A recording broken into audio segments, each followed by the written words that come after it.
د اذان 15 منټه لیټ کولو په وجه باندې یو کس ولګي د خپل امام چې دنه په جمعات کې ختم کوی ویډیو را سره مکمل وګورئ او نور ملګرو سره هم شیر کړئ. تاسو به حیران شئ چې دا سره روان دی او دا واقعیا په کوم ځای کې راغله. ملګرو دا واقعیا راغله په عراق هیله کې دا واقعیا راغلی و د سی وکنه چې نورو په جمعاتونو کې اذان نه ویل شوی خو په دغه جمعات کې چې دنه اذان نه ویل شوی. په عراق کې د سیستم نه کنه حالت چې کوم جمعات او کوم محله وي چې په هغه جمعات کې اذان نه ویل کنه نو هغه چې دنه هغه روزه چې نه ماته افطار نه کوي. ملګرو د سی چې دنه هغه الته قانون دی چې ملګرو د سی وکنه چې نورو زګونو کې اذان نه ویل شول او دغه ځکه چې 5 منټ اذان لیټ شو 15 منټه به دا بار شول کنه او نور زګونو کې ختم کړو دي چې دنه اذان نه وایو. د سی چې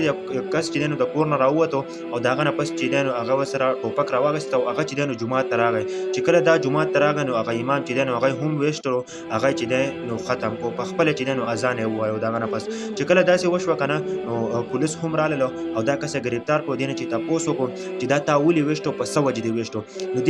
د پولیسو ته دا خبره وکړه او دا بیان ورکو ول په نور زګونو کې چې دنه اذانونه ویلو او 15 منټه چې دنه د اذان لیټ کو او اذان نه وایو او داغه نه پس چې دنه ما ختم کو. ورغلو تاسو دې ډېر عجیب واقعي به وره یار دا په عراق کې دا واقع راغلو زه هم ډېر ځات حیران کړم ځکه چې په عراق کې سیستم داسې لکه تاسو سوچ وکړئ عام طور باندې دلته چې په کم ځای کې اذان ویل شي خراب کوشش کوي چې په هغه باندې سیده روزه ماته کی ولته دې سیده چې کنه الته چې کومه علاقه راځي او کومه محله راځي نو هغه چې کومه جمعه نو په هغه کې اذان نه ویل نو هغه خپل روزه نشي ماته ولې افطار نشي کولای. ملګرو زه هم ډېر ځات حیران شم یار ډېر عجیب واقع راغلی و د نور ملګرو سره هم شیر کړئ او ډېر ځات احتیاط کوئ ځکه چې روزه ده کنه روزه کې ډېر ځات احتیاط کوئ او په روزه کې سړی چې په ماښام کې ډېر ځات خرابي نو په دغه ټیم کې دوا قبليږي په دغه ټیم کې جګړه نه ده چې اذان 15 منټه مخکې وایي 15 منټه وروسته وایي بس خپل دوا کوي کوشش کوه په دغه ټیم کې د الله نه غواړه د مرګ او د ژوند هیڅ پته نه لګي. نو دا ویډیو ضرور شیر کړئ. د ویډیو مقصد او مطلب دا دی چې دغه ټیم کې دوا کوي شر او غوبل چرته هم وکوي